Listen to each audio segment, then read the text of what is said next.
This is a fan-based story based on Hellsing Ultimate. Hellsing Ultimate is owned by Cuta Hirano and Studio Madhouse, and licensed by Genion, Madmen Entertainment, Manga Entertainment, and Funimation. Please support the official release, you bloody pirate.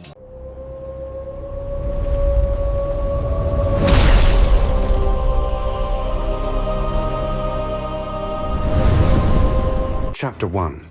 Paradox on Cheddar Street. The church at Cheddar had stopped being a church around midnight. What remained was an abattoir wearing stained glass. The priest was ash on the altar steps. His congregation of ghouls lay in pieces among the pews, already sagging into the grey sludge that dead things become when the thing animating them is unmade.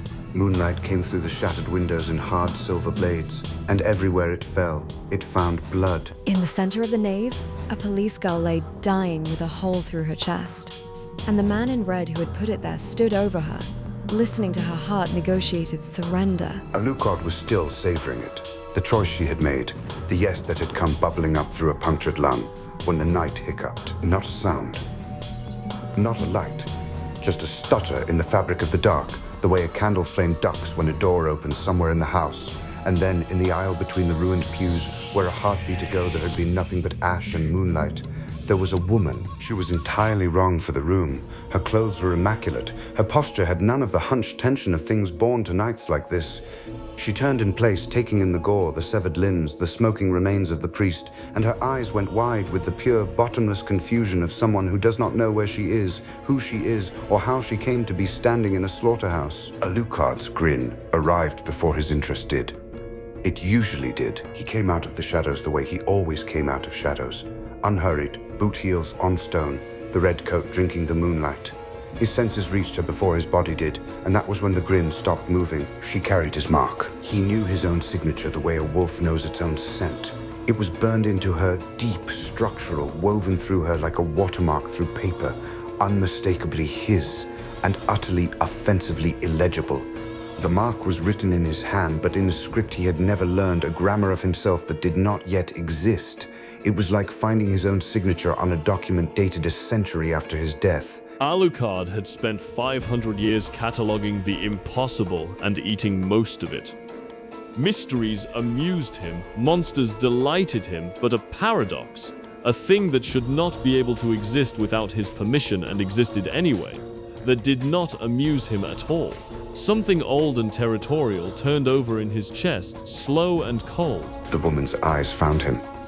Amber, catching the moonlight. She did not scream. She did not run. She looked at the towering silhouette of red and black, and at the dying girl on the floor behind her, and she stepped between them. Her stance was defensively awkward. Her hands were empty. Her jaw was set with a stubborn, reckless defiance that had no business surviving eye contact with him. Brave to a fault, he thought. How adorably fragile. He crossed the nave toward her, and with every step his senses tore further into her biology, hunting for the punchline. The mark was his, therefore she was his, therefore she was dead, or undead, or becoming. That was how the arithmetic of his existence worked. He listened for the stagnant echo of an unbeating heart. Thump, thump. Thump, thump. Her heart was hammering. Mortal, terrified, magnificently alive. Warm blood in her veins, breath in her lungs. A shadow pooled at her feet where a shadow ought to be. No fangs, no hunger, no grave in her at all. The grin came back too wide. Fascinating, he purred, and his voice filled the church the way smoke fills a room. A little lamb, lost in the woods, trying to shield a dying dog from the wolf. He closed the distance and loomed. A monolith of red, close enough that the cold rolling off him raised the hairs on her arms. She flinched. She did not move. "You wear my mark, little anomaly." He leaned down, close enough to count her heartbeats by the pulse in her throat. One white-gloved finger traced the line of her jaw, and she shuddered at the cold of it and glared at him anyway. "I can taste my own signature in your soul, written in my hand in an alphabet I have never learned, and yet your blood is warm. You cast a shadow. There is no death in you anywhere." He straightened, and the pleasure in his voice thinned into something with an edge under it. "Do you know what you are because one of us should? And I find I dislike not being the one." The woman's answer was a long time coming. and when it came from somewhere deeper than memory. I don't know. Her voice cracked on the first word and steadied on the rest. I don't know who I am. I don't know how I got here, or what this place is. Her peripheral vision caught the twitching of the girl on the floor, the wet, failing rhythm of her breath, and something in the amnesiac's fractured soul fired on pure reflex, not a memory, older than memory.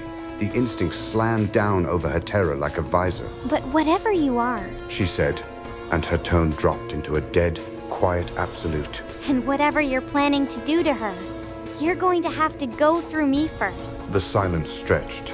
The dying girl rattled. The mortal heart hammered. And Alucard began to laugh. It started low, a vibration in the ash-choked air, and rose through him until it rang off the broken glass, dark, delighted, and vast. The shadows at the hem of his coat boiled and writhed in sympathy, snapping at the moonlight like hounds against their chains. Go through you. He circled her, actually walked it, slow, boots grinding ash into stone, letting her feel what it was to be orbited. Little lamb, I have gone through armies. I have gone through castle walls and centuries and the patience of God himself. You are a sack of warm meat and fragile bones standing in a slaughterhouse, and your first instinct is to play the shield for a dying stranger. He stopped in front of her. The grin stretched past what a human face allows. I could open your throat before the fear finished reaching your brain, but I won't! He spread his arms, gracious as a host. You are the most interesting thing this miserable night has offered me. You say you will stop me? The stage is yours, little anomaly. Show me. Her hand moved before her mind did. There was no thought in it, only reflex, 10,000 repetitions deep. Her right hand snapped to her hip, and her fingers closed around the hilt of a blade that had not existed a heartbeat before. Long, slender, burning with a clean golden light that had no business in this church, in this night, in this world. Her stance dropped low. The stone cracked under her back foot. She crossed the nave like the lightning she could not remember being named for. A single linear thrust, her whole body weight and a whole stubborn soul driving behind the point, aimed dead center of his chest. Not a killing thought, a protecting one. Drive the monster back. Buy the dying girl one more second. I'm not a bluff. The scream tore out of her roar, startling her with its own sound. The blade struck home. It punched through the red coat, through flesh, through the sternum, and stood out a hand's width between his shoulder blades. The impact drove him back half a step, heel gouging the stone. Blood welled around the golden steel, and it was wrong, black and thick, and it did not fall. It moved.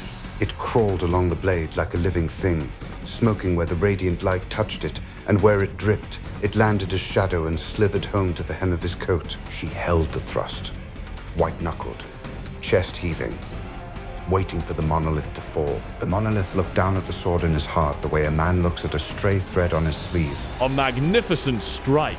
Alucard said.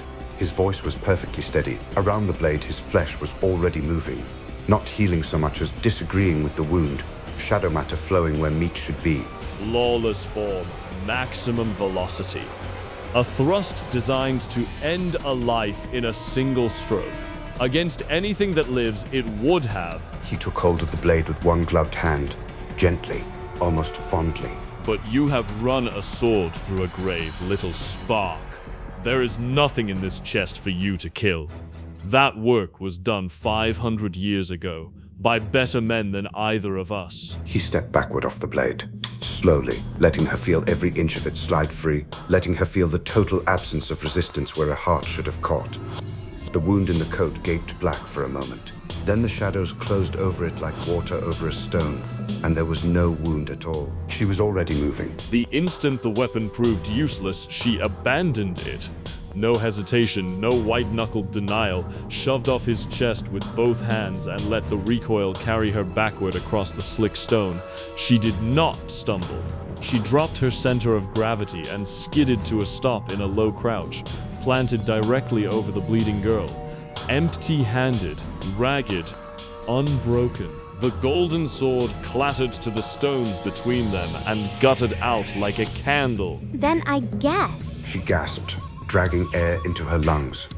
glaring up at him with a feral, cornered grit. I'll just have to learn how to swim. Alucard went very still. Most of them died with their hands welded to the useless weapon. Soldiers, priests, monster hunters, kings. They died refusing to admit the rules had changed. This nameless, memoryless girl had registered the failure of her blade in a single heartbeat, discarded it, retreated, and anchored herself to the only thing in the room that mattered to her. Somewhere under 5 centuries of contempt. Something ancient sat up and paid attention. Magnificent, he said quietly. And this time, there was no mockery in it at all. She ignored him. She turned her back on the most dangerous thing in England. Turned it deliberately, a decision, not an oversight. And dropped to her knees beside the dying girl. Blonde hair matted dark, uniform soaked through. A wound in her chest that no human being survives. Her hands hovered over it. No bandages, no supplies. For a strange, dizzy half-second, words fluttered at the edge of her mind.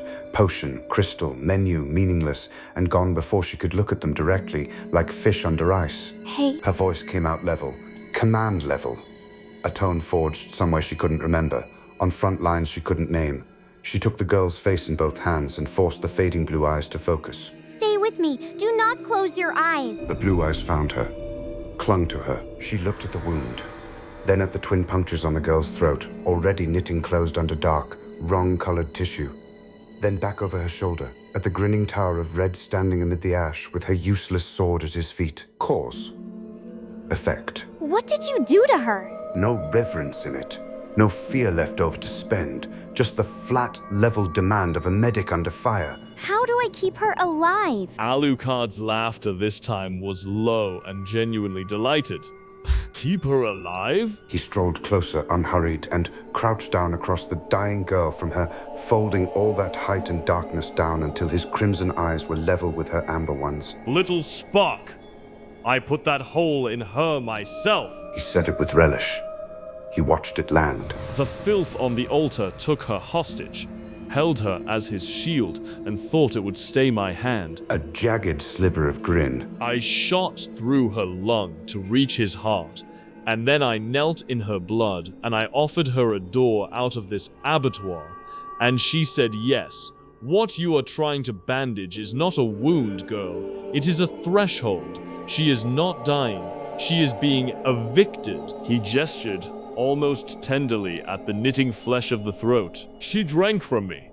The human heart you hear failing is finishing its last work. What wakes in that shell will not need it. So no, you cannot keep her alive. That mercy is already spent. If you want to help her through this exact moment, take your hands off the wound, hold her eyes the way you are holding them now, and let the human die. The rest of her will thank you for 30 years. The woman looked down at her hands, slicked to the wrist with cooling blood that had, in the last minute, stopped mattering. Slowly, deliberately, she drew them back and wiped them on her ruined skirt, her jaw setting into a hard line. She kept the girl's gaze. She did not let go of that. There! Alucard murmured, watching her adapt to cosmic horror with the pragmatism of a veteran. You see?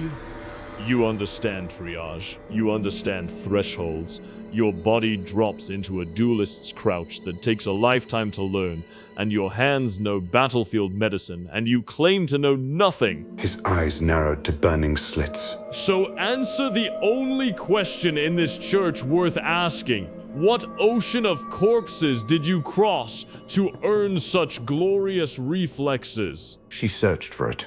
He watched her search, watched her claw at the inside of her own skull and come back with nothing. No faces, no names, no war, only a void, and beneath the void, etched into the marrow itself, the phantom weight of a rapier, the ghost of 10,000 parries, the echo of screams she knew she had fought to silence. I don't know. She said at last, barely a whisper, and steady as stone. She rose to her feet, dwarfed by him even now that he was crouching, and standing as if she weren't. I don't remember the ocean. I don't remember the corpses, or the war, or who I was protecting.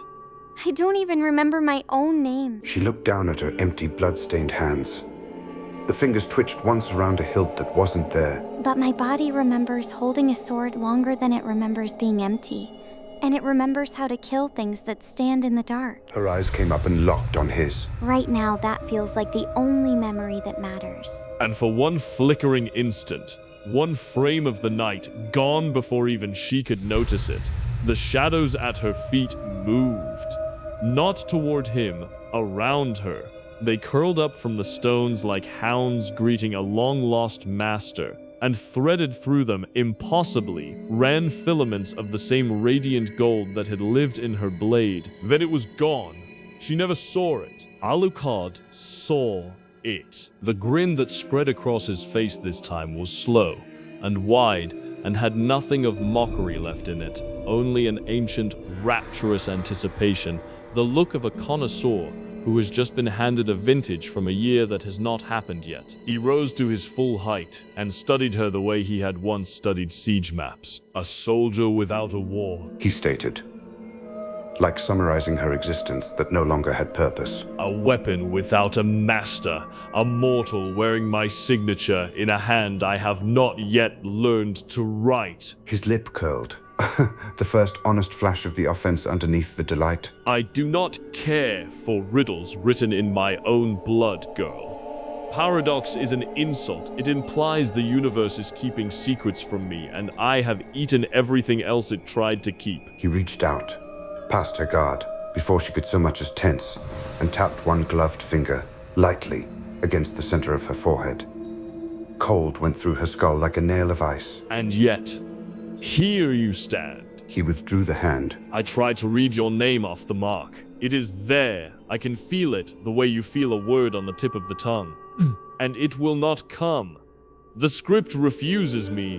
My own script refuses me.